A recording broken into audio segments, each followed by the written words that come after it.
কবে নাগাদ উদ্বোধন হতে পারে? সমস্যা কিছু নেই, সমস্যা সমাধানের জন্য তো আমাদের সরকার এবং আমাদের পৌর নিগম দীর্ঘদিনে, বরং আমি বলবো যে 40 বছরের এই এলাকা বসবাসকারী লোকজনের একটা সমস্যাও ছিল এবং চাহিদা ছিল, আবেদনও ছিল। যখন যারা আগে দায়িত্বে ছিলেন কর্পোরেশনে কিংবা সরকারে, তখন তারা এটা এতটা গুরুত্ব দেননি বা অনুধাবন করেননি। আমাদের সরকার আসার পর এবং আমাদের পৌর নিগম গঠন হওয়ার পর আমাদের কর্পোরেটর বা এই এলাকার যে মানুষ যারা সংযুক্ত আছেন এই এলাকার উপরে সবারই দাবি করে বিভিন্নভাবে মাননীয় মুখ্যমন্ত্রী বরাবরও ওনার দাবি রেখেছিলেন ডক্টর মানিক স্যার কাছে, এবং আমাদের কাছেও কর্পোরেটরও প্রতিনিয়তি এটা নিয়ে আলোচনা করছেন কাউন্সিল মিটিং। আমরা কাউন্সিল মিটিংয়ে সিদ্ধান্ত নিয়েছি না আমাদের এই সমস্যার সমাধান আমরা করবো। সেই হিসেবে আমাদের মাননীয় মুখ্যমন্ত্রী বরাবর আমরা আবেদন রেখেছিলাম, উনিও অর্থ বরাদ্দ করেছেন এই প্রজেক্টের বিষয়ে দুইভাবেই।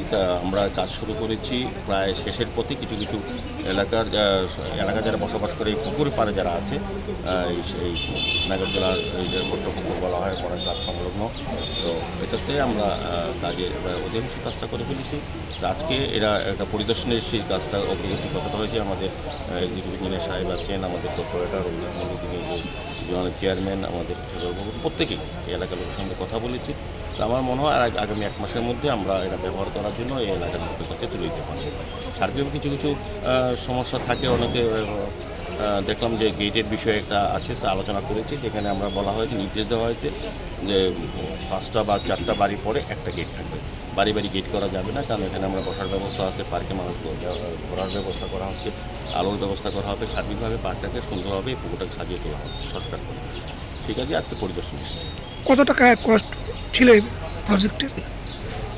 এটা সর্বমূল্যে 1 কোটি টাকার উপরে খরচা করা হচ্ছে, 41 কোটি 40 লক্ষ টাকা।